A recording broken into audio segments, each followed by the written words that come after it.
Hey guys, welcome back to regal physics. आज के इस वीडियो में हम क्वांटम मैकेनिक्स स्टार्ट करने जा रहे हैं। तो उसमें सबसे पहले हम देखेंगे द श्रोडिंजर इक्वेशन। तो इस वीडियो में हम टाइम डिपेंडेंट श्रोडिंजर इक्वेशन के बारे में बात करेंगे।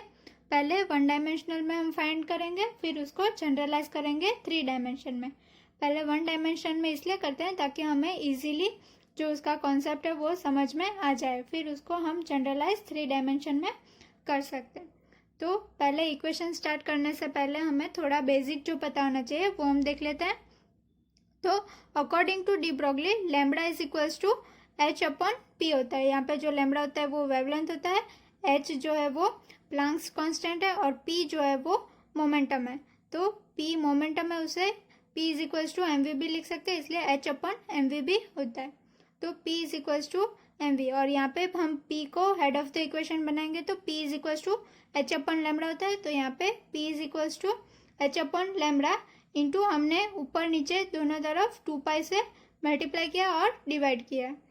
2 से हमने इस इक्वेशन को मल्टीप्लाई किया और डिवाइड किया। तो यहाँ पे हम h अपॉन 2 एच अपॉन 2 को हम h कट लिख सकते हैं और 2 अपॉन लैम्बडा को हम k लिख सकते हैं। तो यहाँ पे हमें p is equals to h cut upon k, ये आपको याद रखना है, आगे हम इसका यूज करेंगे और ये मैंने कैसे डिराइव किया वो यहाँ पे मैंने आपको बताया ताकि तब आपको कंफ्यूजन ना हो। फिर next e is equals to h mu होता है और एच वी इंटू 2 अपॉन 2 यहाँ पे भी हमने 2 से मल्टीप्लाई किया और 2 से डिवाइड किया। तो यहाँ पे भी जो h अपॉन 2 है वो h कट हो जाएगा और 2 v क्या हो जाएगा, ओमेगा। इसलिए यहाँ पे e इज इक्वल्स टू हमें h कट ओमेगा मिला। तो ये e is equals to h cut omega और p is equals to h cut k, ये दोनों हमें याद रखना है। तब हम वेव इक्वेशन स्टार्ट करते हैं। तो यहाँ पे psi of x T is equals to, मैंने इक्वेशन लिखा है a e raise to i k x minus omega T. तो यहाँ पे जो ये साई है वो कौन सी फिजिकल क्वांटिटी है या फिर उसका फिजिकल सिग्निफिकेंस क्या है वो सब अभी हमें नहीं देखना है, क्योंकि उसको हम पढ़ने जाएंगे तो बहुत डीप में हमें उसको पढ़ना है। तो हमें खाली यहाँ पे एक्सेप्ट करना है कि जो हमारा पार्टिकल है वो एज अ वेव बिहेव करेगा, तो वो इस इक्वेशन को फॉलो करेगा। तो हम इस इक्वेशन का क्या करेंगे कि डिफरेंशियल इक्वेशन फाइंड करेंगे, ताकि जो डिफरेंशियल इक्वेशन है उसको हमें बहुत सारे सॉल्यूशंस मिलेंगे, तो हमें बहुत सारे वेव फॉर्म्स भी मिल सकते हैं। तो यहाँ पे अगर हम ए स्क्वायर लेंगे, ए क्यूब लेंगे या फिर ए रेस टू एन लेके भी करेंगे तो हमें जो डिफरेंशियल इक्वेशन आगे मिलने वाला है वो तो सेम ही रहेगा और उसके सॉल्यूशंस हमें कई सारे मिल सकते हैं। इसलिए जो वेव इक्वेशंस है वो हमें बहुत सारे मिल सकते हैं, जिससे हमें हेल्पफुल होगा। और यहाँ पे जो ए है वो क्या है, एम्पलीट्यूड है, और फिर wavelength lambda is equals to 2 upon k, ये वेवलेंथ से ये ट्रैवल करेगा और एक्स डायरेक्शन में। मैंने आपको बताया था कि हम पहले जनरल वन डायमेंशनली करने वाले हैं। In the direction of its wave vector K with the phase velocity omega upon K. तो यहाँ पे जो के है वो वेव वेक्टर है और ओमेगा अपॉन के जो है वो फेज वेलोसिटी है।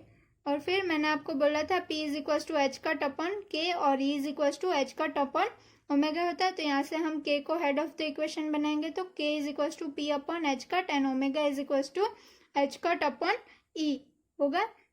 अब ये जो हमें k और ओमेगा की वैल्यू मिले वो हम इक्वेशन नंबर 1 में पुट करेंगे। तो अब हमारा साई ऑफ एक्स टी क्या हो जाएगा, a e raise to i k की जगह पे p upon H cut x minus omega की जगह पे e अपॉन एच कट और t। तो psi of x T is equal to a as it is e raise to I upon H cut. यहाँ पे एच कट दोनों में है इसलिए हम कॉमन आउट निकाल सकते हैं।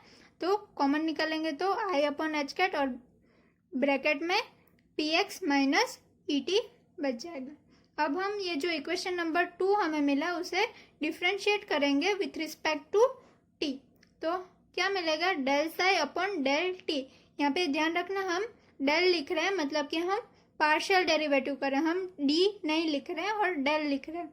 तो हम पार्शियल डेरिवेट कर रहे हैं और इसका मीनिंग क्या होगा कि ये इक्वेशन में टी के अलावा दूसरे जो वेरिएबल्स है वो कांस्टेंट रहेंगे। यहाँ पे हमारा दूसरा वेरिएबल x है, तो हमारा जो विथ रिस्पेक्ट टू टी कर रहे हैं तो हमारा जो x है वो तब हमें कांस्टेंट लेना है। तो a dot e raise to ये पूरी टर्म है उसे हम x सपोज करते हैं, तो ई रेस टू एक्स का डिफ्रेंशिएशन क्या होता है, ई रेस टू एक्स ही होता है, और फिर जो x वाली टर्म होती है उसका वापस करना होता है।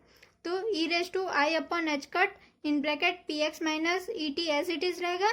फिर अभी हमें ये जो पावर है उसका फिर से करना है, तो I upon H cut as it is रहेगा, पी एक्स कॉन्स्टेंट है तो उसका 0 हो जाएगा, और माइनस ई टी का माइनस ई होगा, इसलिए यहाँ पे minus I upon H cut into E आएगा। ये सिंपल डिफ्रेंशिएशन ही है। तो हम फाइनली क्या लिख सकते हैं, del psi upon del t is equals to, ये मैंने आगे लिखा है minus i e upon H cut, और ये जो पूरी टर्म है आप देख सकते हो A into E raise to I upon H cut in bracket P x minus E T, ये हमारा साई ऑफ एक्स टी है। तो ये पूरी टर्म की जगह हम साई ऑफ एक्स टी लिख सकते हैं। अब इसमें से हमें ई into psi of x t को हेड ऑफ द इक्वेशन बनाना है। E into psi of x T is equals to क्या हो जाएगा, ये एच कट डिनोमिनेटर में है तो इक्वल टू के इस साइड जाएगा तो न्यूमरेटर में चला जाएगा, और ये जो माइनस आई है वो डिनोमिनेटर में जाएगा। तो यहाँ पे 1 अपॉन आई जो है वो माइनस आई होता है, लेकिन यहाँ पे हमारा माइनस आई है, इसलिए 1 अपॉन माइनस आई क्या होगा, प्लस आई, इसलिए हमारा यहाँ पे plus I H cut del psi upon del T, ये जो del psi upon del T है वो। तो हमें ई into psi of x T is equals to I H cut del psi upon del T मिला। Now again differentiating equation 2 with respect to x। अभी हमने इससे पहले with respect to t differentiate किया था, अब हम इसे with respect to x differentiate करेंगे। तो मैंने यहाँ पे इक्वेशन 2 लिखा है, psi of x T is equal to a e raise to I upon H cut in bracket P x minus E T, ये हमारा इक्वेशन 2 था, उसको हम with respect to x derivate करते हैं। तो हमें क्या मिलेगा, del psi upon del x. तो यहाँ पे हमारा t जो है वो कांस्टेंट रहेगा, क्योंकि यहाँ पे भी हम पार्शियल डेरिवेटिव ही कर रहे हैं। तो a एज इट इज रहेगा, कांस्टेंट है, फिर से ये पूरी टर्म का सेम एज इट इज आएगा, और फिर जो पावर है e की उसका हमें फिर से करना है। तो यहाँ पे I upon H cut as it is रहेगा, पी एक्स का विथ रिस्पेक्ट टू एक्स करेंगे तो p आएगा, और माइनस ई टी कॉन्स्टेंट है तो कॉन्स्टेंट का डेरिवेटिव 0 हो जाएगा, इसलिए I upon H cut dot P हमें मिला। तो इसको भी हम रीराइट करते हैं, del psi upon del x, तो क्या होगा, I upon H cut into P को हम आगे लिखते हैं, और ये जो पूरी टर्म है उसे फिर से हम साई ऑफ एक्स टी लिख सकते हैं। तो इसमें भी हम p into psi of x T जो है उसे हेड ऑफ द इक्वेशन बनाते हैं।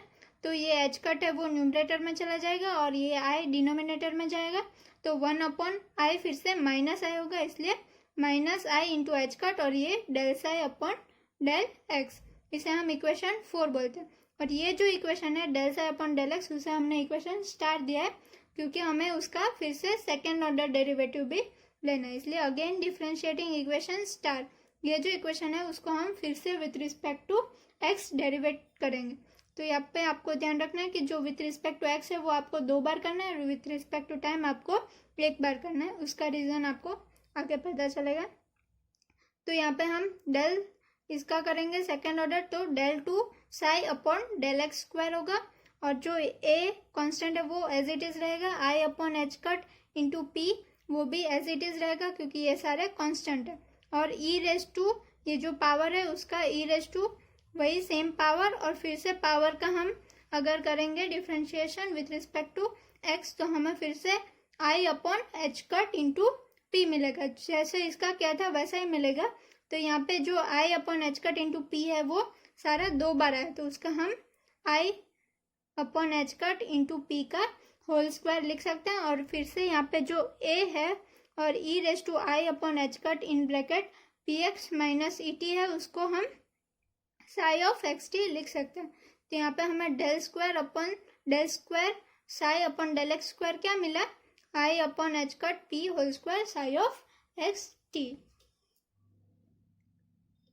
तो अब हम ये जो इक्वेशन है उसमें से p square psi of x t को हेड ऑफ द इक्वेशन बनाते हैं। तो p square psi of x T is equal to क्या हो जाएगा, माइनस ये एच कट है उसका स्क्वायर ऊपर जाएगा न्यूमरेटर में, तो एच कट स्क्वायर, और ये आई स्क्वायर जो होता है वो -1 होता है, इसलिए माइनस की साइन ये साइड हम लिख देते हैं। तो माइनस एच कट स्क्वायर, और ये del square psi upon del x square, i square is equal to -1 होता है।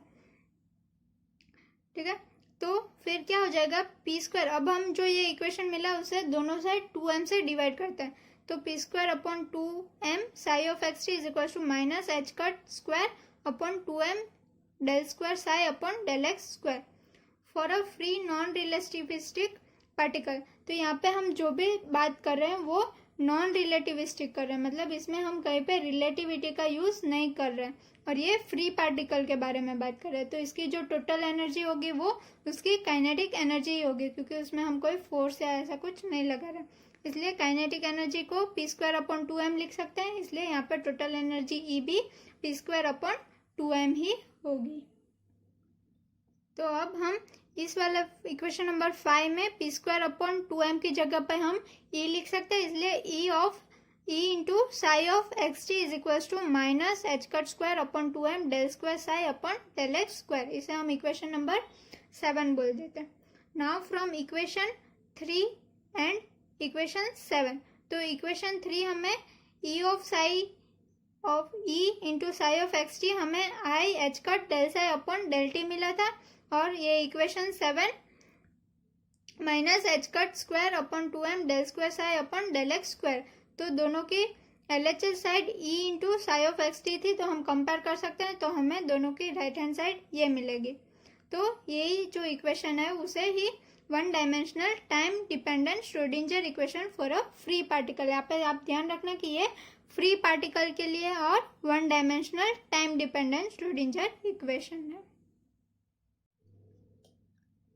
Now e into psi of x T is equal to I H cut del psi upon del t, तो जब हमने जो हमारा इक्वेशन था उसको with respect to time derivate किया था फर्स्ट टाइम, तब हमें ये मिला था, और जब with respect to x derivative किया था फर्स्ट टाइम, फर्स्ट डेरिवेटिव लिया था, तो अब हमें p into psi of x T is equal to minus i H cut del psi upon del x लिया था, ये मिला था हमें। यहाँ पे जो ये साई और ये साई है वो भी फंक्शन ऑफ एक्स और टी ही है, तो अगर हम दोनों साइड से साई निकाल दे इन द सेंस कि हम यहाँ पे डिवाइड नहीं कर रहे, क्योंकि यहाँ पे जो है वो फिजिकल सिग्निफिकेंस है इसका, अगर हम इसको डिवाइड करेंगे तो ये कैंसिल आउट होगा, लेकिन यहाँ पे अगर हम डिवाइड करेंगे तो ये डिवाइड नहीं होगा, क्योंकि ये डेल अपॉन डेल टी मतलब कि ऑपरेटर के साथ है, इसलिए हम डिवाइड नहीं कर सकते।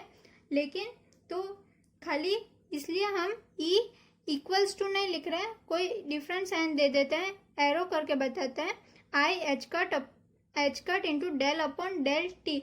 इसका मीनिंग क्या हुआ कि जो ये टर्म हमें मिली वो एक ऑपरेटर है, जैसे कि प्लस माइनस मल्टीप्लिकेशन ये सारे ऑपरेटर है, वैसे ये एनर्जी के लिए ये उसका ऑपरेटर है, और मोमेंटम के लिए उसका operator minus i H cut del upon del x. यहाँ पे आप अगर देखोगे तो आपको लगेगा कि दोनों साइड से साई निकाल दिया तो हमें ये मिला, लेकिन ऐसे हम साई निकाल नहीं सकते, इसलिए हमने इक्वल टू नहीं लगाया है, यहाँ पे एरो की साइन की है, ये इक्वल नहीं है। ये जो टर्म है LHS साइड वो फिजिकल क्वांटिटी है, यहाँ पे ये P मोमेंटम है, यहाँ पे E एनर्जी है, लेकिन ये साइड जो है वो एक ऑपरेटर है, इसलिए हम बीच में इक्वल टू की साइन नहीं लगा सकते। ये जो है वो एनर्जी का ऑपरेटर है, और ये minus i H cut del upon del x वो मोमेंटम का ऑपरेटर है। तो वैसे ही हम दूसरी फिजिकल क्वांटिटीज के भी ऑपरेटर फाइंड कर सकते हैं। Above equation suggest that E can be represented by operator i H cut del upon del t and P can be represented by operator minus i H cut del upon del x. Using this equation 8 can be written as, तो जो equation 8 था हमारा उसमें हम i H cut del upon del t की जगह पे e लिख सकते हैं, तो e psi is equals to ये जो minus h cut square upon 2m del square upon del x square है उसकी जगह पे हम पी स्क्वायर अपॉन 2m लिख सकते हैं, और साई ऑफ एक्स टी, यहाँ पे भी जो साई है वो एक्स और टी का ही फंक्शन है, तो ये हम ऐसे लिख सकते हैं। अब नेक्स्ट हम इसका जनरलाइजेशन 3 डायमेंशन में देखते हैं। अब तक हमने जो देखा था वो 1 डायमेंशन के लिए ही देखा था। For 3 dimensional generalization include all the 3 components, hence equation 8 becomes, तो हमारा जो इक्वेशन 8 था वो क्या था, i H cut del psi upon del t is equals to minus h cut square upon 2m del square psi upon del x square. तो ये 1 dimensional time dependent Schrodinger equation था। तो इसको अब हम 3 डायमेंशन में लिखना है। तो i H cut del psi upon del t as it is रहेगा, minus h cut square upon 2m भी एज इट इज रहेगा। जो ये del square upon del x square, यहाँ पे हम विथ रिस्पेक्ट टू खाली एक्स कर रहे थे, लेकिन 3 डायमेंशनल में वाई और जेड भी इंक्लूड हो गए। तो del square upon del x square plus del square upon del y square plus del square upon del z square of psi हमें लिखना पड़ेगा। और ये जो पूरा ब्रैकेट में टर्म लिखा है उसे हम डेल भी बोल सकते हैं और नेबला भी बोल सकते हैं। तो डेल स्क्वायर या फिर नेबला स्क्वायर, आपको जो भी बोलना है वो आप बोल सकते हो। तो ये minus h cut square upon 2m nebula square Sai होगा। इसे हम इक्वेशन नंबर 9 बोल देते हैं।